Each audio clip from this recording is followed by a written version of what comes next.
और हम बना रहे हैं आज कलेजी।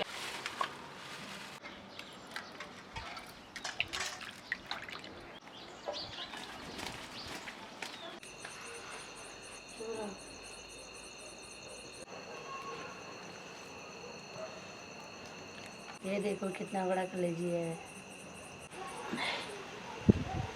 आज हम कलेजी बना रहे हैं। अब हम इसमें लहसुन का पेस्ट और अदरक का पेस्ट डालेंगे। प्याज ब्राउन हो चुका है। अब हम इसमें टमाटर डालेंगे।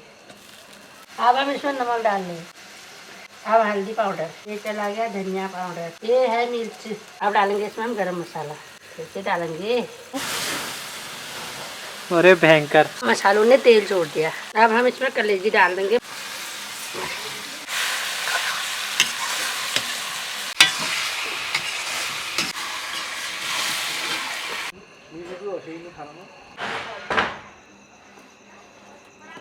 अच्छा है बढ़िया, अच्छा है। मिल गया ये। अच्छा।